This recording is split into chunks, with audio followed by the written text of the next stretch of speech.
TV Centro-América, junto com você. MT Rural.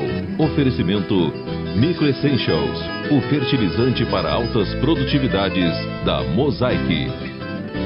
Senar Mato Grosso, alimentando o conhecimento na vida de quem produz. Da ração do peixe, mesmo assim, no sul do estado, os piscicultores estão conseguindo lucrar na atividade. Mesmo com a arroba do boi gordo valorizada, criadores buscam alternativas para equilibrar as contas com os elevados custos de produção. Hoje a gente vai entender como o preço do dólar tem afetado na suinocultura do estado. É daqui a pouco.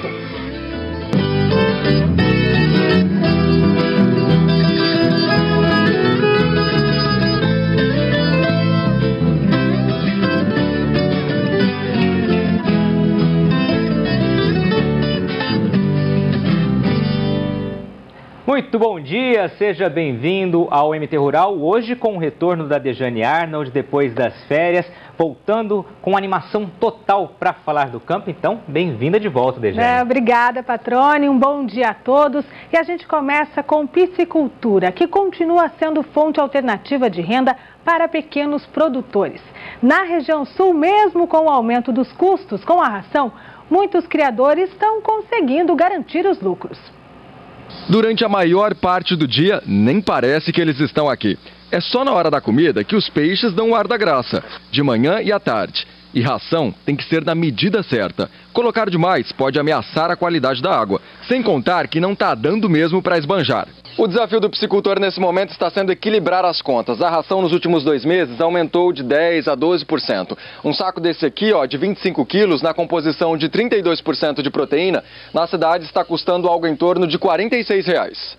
O alimento dos peixes ficou mais caro, influenciado pela alta do dólar. Piscicultor há 7 anos, seu Mauro cria cerca de 4.500 peixes em 2 tanques no sítio em Rondonópolis.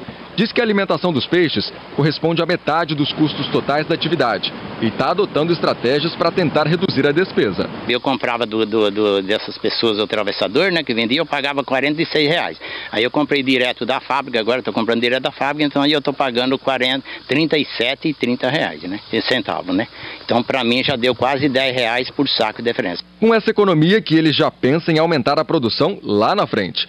Quer abrir mais 4 tanques para investir ainda mais na espécie tambatinga. Tambatinga, se você tiver aí 2 mil, 3 mil, 5 mil, 10 mil, você tem condições de vender tudo, né? Em todo o estado, muita gente tem acreditado no potencial da piscicultura. No ano passado, quase 61 mil toneladas de peixes foram produzidas aqui, garantindo a Mato Grosso o 2º lugar no ranking nacional, atrás apenas de Rondônia. Seu Zeca contribui com este desempenho, cria e engorda mais de 60 mil peixes e tira por ano de 90 a 100 toneladas. Até mesmo com essa crise que está aí, ele não atingiu a piscicultura, né?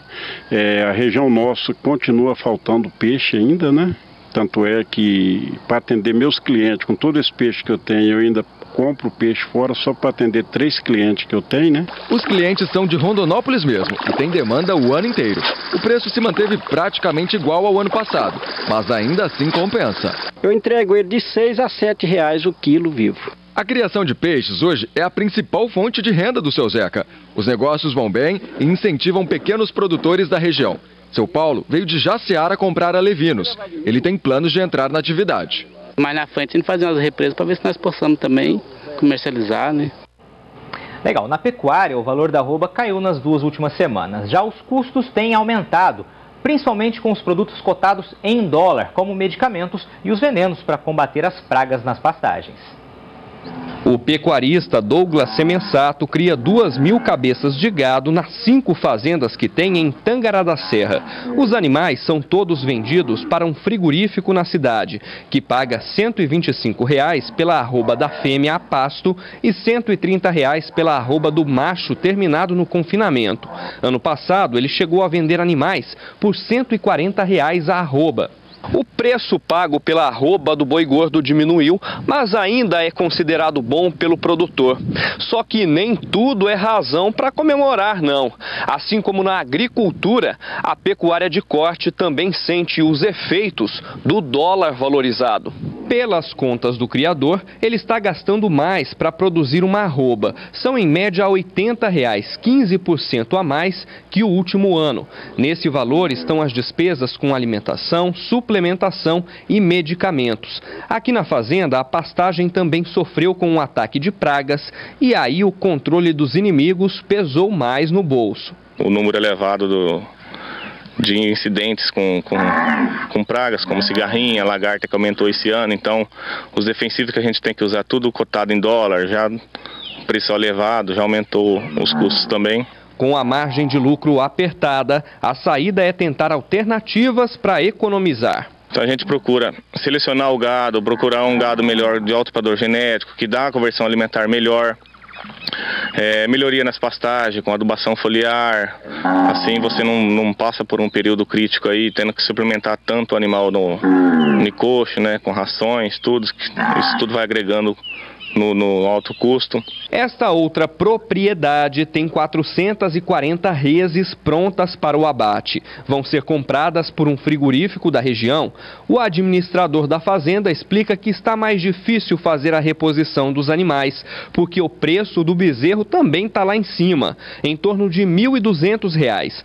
Mas ele faz o que pode para conter gastos e mandar a mesma quantidade de animais para a indústria. A gente trabalha com boi com pouco operacional, com pouco vaqueiro. Um vaqueiro hoje, ele automaticamente cuida aí até de 2, 3 mil cabeças de boi. Mesmo diante da atual situação, o seu Valdir não desanima e espera ver esse cenário melhorar no próximo ano. Eu, como administrador de pecuária, a gente tem que defender o lado do patrão da gente e isso a gente faz como se fosse da gente e ajudando com que se ele se saia bem com os preços do boi, para a gente também se sair bem junto com ele.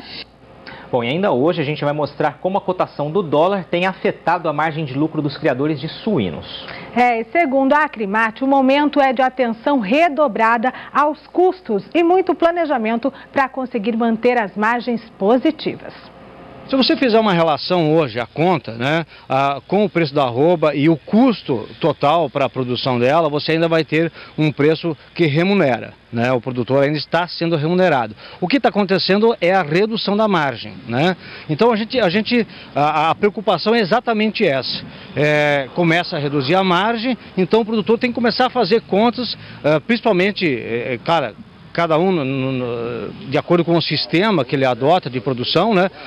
Começar a botar na ponta do lápis para que daqui a pouco você não esteja no 0 a 0, entendeu? Ainda há rentabilidade no processo. Se por um lado o dólar impacta negativamente nos custos, né?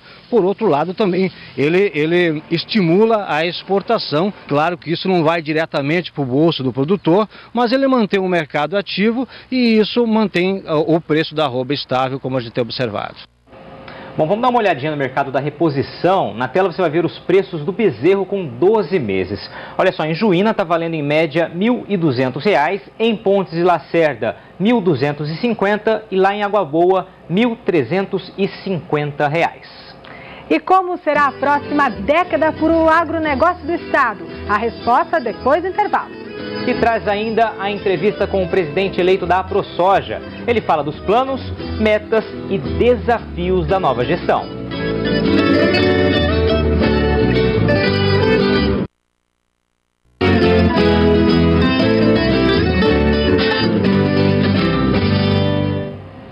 Você já parou para pensar como será o mundo daqui a 10 anos? Olha, existem pelo menos duas certezas. A população vai crescer e vai ser preciso aumentar a produção de alimentos. E olha, se o Brasil tem papel importante nessa missão, o que dizer então de Mato Grosso, principal produtor do país? As projeções são otimistas e foram apresentadas esta semana pelo IMEA.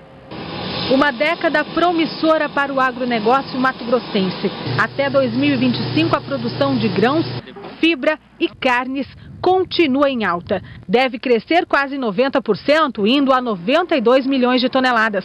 Mas comida que vai ajudar a alimentar a população mundial. Somos 7 bilhões, mas seremos 8 bilhões de habitantes até lá. A conclusão de importantes obras de infraestrutura para facilitar o escoamento da produção, como a duplicação da BR-163 e a construção de ferrovias, também vai impulsionar o campo. Por exemplo, na soja, a gente está falando de 5 milhões a mais de hectares. Para cada 1.000 hectares hoje nós temos uma relação mais ou menos de 6 empregos. Então 6 empregos, 5 milhões de hectares a mais, seria um volume bem expressivo. Em termos percentuais, o milho é o que mais deve crescer na agricultura. Agora são 18 milhões de toneladas e a expectativa é de alcançar 38 milhões até 2025, mais que o dobro. Hoje a gente utiliza 35% da área da soja para produzir milho. A gente deve chegar próximo de 40% e, além disso, o milho tem aumentado muito a produtividade. A produtividade do milho hoje é em torno de 6 mil quilos e ela deve crescer bastante, se aproximar cada vez mais dos países temperados, que tem produtividade que chega a 10 toneladas por hectare. E a gente acredita firmemente numa maior demanda, principalmente pelas indústrias, aumento da produção de carnes, quem sabe também a produção de etanol de milho. Então, toda essa conjuntura industrial também, ela deve auxiliar esse aumento da produção de milho. Segundo o IMEA, para a soja, tanto a produção quanto a área plantada vão ter acréscimo. Do campo sairão mais de 46 milhões de toneladas até 2025. O estado também vai colher mais algodão em caroço. Já na cadeia pecuária, por enquanto, os dados estão assim. A produção de carne bovina é a principal, seguida pela de aves e suínos. Em 2025, a divisão muda. A parcela de carne bovina fica menor, seguida pela de aves e a de suínos, que vão aumentar. Os resultados devem ser alcançados com o mínimo de impacto ambiental. Nós já sabemos da integração da agricultura, pecuária e floresta. Hoje está sendo utilizada áreas de pecuária, de áreas que já são degradadas, elas partem então para a agricultura. Os animais que ficavam extensivamente vão ficar mais concentrados, isso vai concorrer para diminuir o impacto do meio ambiente. Portanto, é perfeitamente possível produzir mais e impactar menos o meio ambiente. É isso que nós estamos buscando, a sustentabilidade. Uma lavoura de soja recém-plantada em chamas. Olha só essas fotos feitas pelo Ivanor Arens, lá de Itapurá. Um caso preocupante e que confirma como o tempo seco e as chuvas irregulares afetam o campo. O fogo atingiu estes talhões de soja. Dos 100 hectares ocupados com a soja na fazenda em Itapurá, 31 foram atingidos pelos cálculos do dono da propriedade. As chamas praticamente mataram a lavoura recém-semeada. A palhada, que serve como cobertura vegetal para o solo, virou combustível e ajudou a espalhar o fogo. A situação não é comum nesta época do ano, já que casos dessa natureza costumam ser registrados em setembro, no pico da seca. O agricultor replantou a área queimada. E lá em Itapurá ainda tem gente plantando soja. Segundo o presidente do Sindicato Rural, Silvésio de Oliveira, a semeadura deve ser encerrada com pelo menos um mês de atraso. A safra 14-15 de soja no Brasil superou a da última temporada. E o mesmo deve acontecer com as produções de óleo e também de farelo. Veja o que foi destaque esta semana. O Brasil deve fechar o ano produzindo 95 milhões de toneladas de soja, segundo estimativa da Associação Brasileira das Indústrias de Óleos Vegetais. O número é 10% acima do colhido na safra passada. A produção de farelo está estimada em 30 milhões de toneladas e a de óleo em quase 8 milhões de toneladas. A Associação dos Reflorestadores de Mato Grosso tem um novo presidente. É Glauber Silveira, que até dezembro de 2017 vai dirigir a entidade. A eleição para a escolha da nova diretoria e a posse foram realizadas nesta semana. O novo presidente assume no lugar de Fausto Takizawa, que também continua na diretoria, mas agora como secretário-geral. A Refloresta foi fundada em agosto de 2003 para fomentar o setor da floresta plantada. E toma posse na próxima quinta-feira a nova diretoria da AproSoja. Às vésperas da cerimônia, o agricultor Endrigo Dalcin conversou com o MT Rural. O novo presidente falou sobre a experiência na entidade, a responsabilidade do cargo e os planos para a associação. Convívio na AproSoja. Fevereiro de 2005 foi o início da AproSoja Mato Grosso. Desde então, passei por 3 diretorias como delegado, representando a ProSoja lá na região, no município de Nova Chavantina. Fiz academia de liderança nesses 3 mandatos como delegado. Passei nesses últimos 2 mandatos como vice-presidente da região leste, lá na região do Araguaia, como diretor, representando aquela região aqui na diretoria da ProSoja. A eleição... As 2 chapas mostraram muita maturidade nessa condução e realmente nós chegamos no processo e agora nós vamos trabalhar por uma ProSoja mais forte aqui dentro do estado, que é o objetivo de todos aí. As responsabilidades. Nós somos fomentadores de ideias e fomentadores de instigar as ideias dos governos. Nós queremos unir forças com todos aí para a gente construir realmente um estado mais forte, ouvir mais o produtor rural, e esse é nosso objetivo, que é lá que surgem as demandas e os problemas. Logística e verticalização. Continua sendo o nosso principal problema, porque nós estamos num estado longe dos portos. Qualquer alteração cambial ou de preços de commodities em Chicago, a gente tem uma queda de renda muito forte aqui no estado. A gente precisa agora pensar na verticalização dessa produção. Realmente o etanol de milho está sendo líder aí, realmente nesse processo. Nós temos 3 usinas funcionando muito bem e a ProSoja e a nossa direção nos próximos 2 anos vai trabalhar muito forte junto ao governo do estado para que o governo crie políticas de incentivo fiscal aí para poder incentivar novos grupos, cooperativas, para que a gente consiga, com a verticalização, resolver uma parte do problema logístico, porque esse milho vai ser industrializado dentro do estado. E além do milho, a gente tem, junto com a indústria do etanol, a criação da cadeia do eucalipto, que é muito importante também. Seria mais uma cadeia produtiva dentro do estado, que pode gerar renda, impostos aqui dentro. Bom, e depois do intervalo você acompanha a segunda parte da entrevista com o novo presidente da ProSoja e também vê como está a suinocultura. Em ano de custos altos, a margem apertou.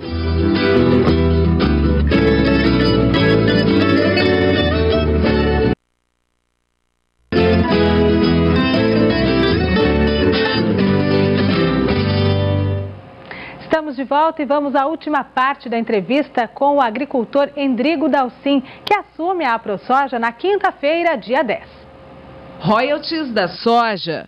No acordo com a Monsanto, é de conhecimento de todos aí, nós tínhamos prazo até julho de 2015 para construir um novo modelo que seja mais justo aí de cobrança de royalties. Isso não andou, nós provavelmente agora nos primeiros meses aí a gente já vai realmente levar esse assunto novamente à pauta, né? E a gente precisa, juntamente com as empresas de biotecnologia, definir realmente um processo mais justo aí e claro dentro do país aí sobre essa cobrança. Cadeia produtiva. Nós precisamos trazer a pesquisa mais próxima do produtor. Realmente a pesquisa distanciou muito, ficou muito focada somente em variedades e não em sistemas produtivos. Nós precisamos trazer realmente a Fundação Mato Grosso, Fundação ABC, outras entidades, juntamente com os produtores, e construir um modelo de pesquisa que traga produtividade e o Mato Grosso consiga avançar desses 50, 52 sacos que nós estamos patinando já há muito tempo, né? Funtran. Nós precisamos entender melhor esse fundo.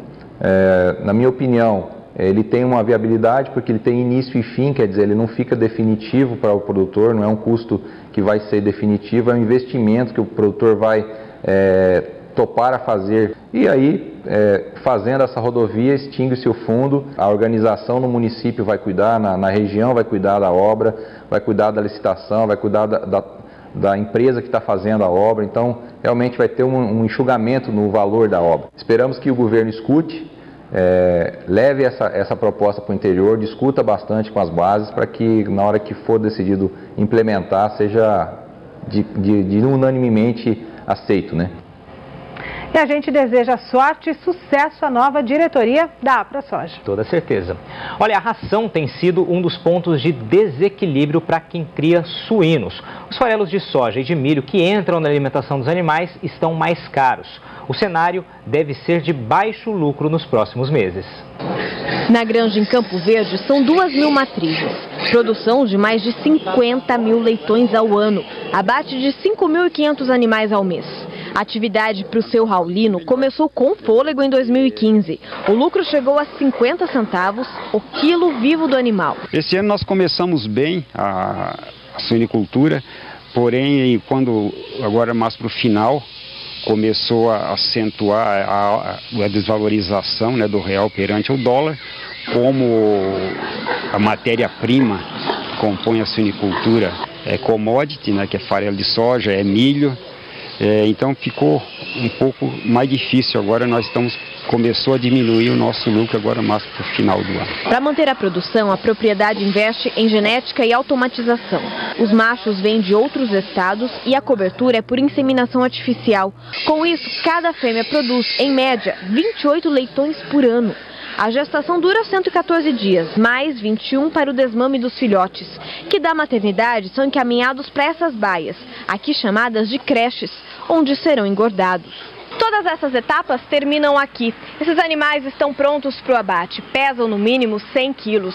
O custo da produção é de R$ 2,85 por quilo. Já o preço da venda sai a R$ 3,20 também o quilo. O lucro é de 35 centavos, um lucro que poderia ser maior, não fosse o preço da ração. E olha que na propriedade do seu Raulino também são produzidos o farelo de soja e de milho, usados na ração dos animais. Só que nem isso está conseguindo baratear as despesas. O que pode facilitar é o frete, porque nós não temos frete, fica dentro da fazenda, a gente produz o soja, produz o milho e transforma em ração, mas o preço é preço de mercado. Os leitões também recebem um tipo de complemento importado para a alimentação e que tem influência do dólar. Tem uma nutrição.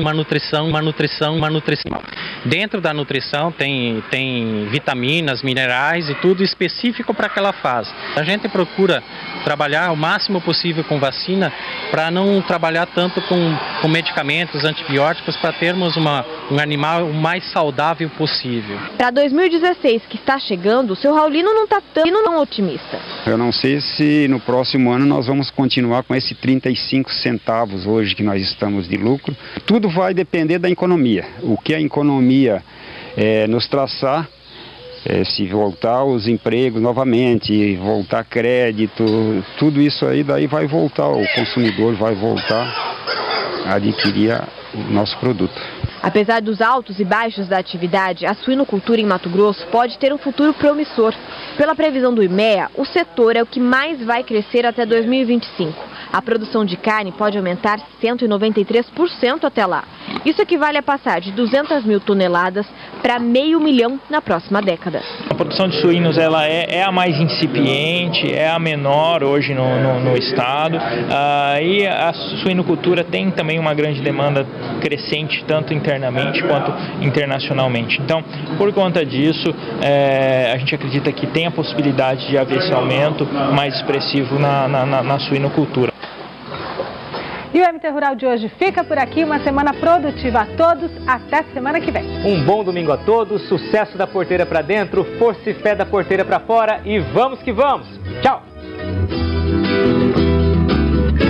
TV Centro-América, junto com você. Assista a seguir Pequenas Empresas, Grandes Negócios.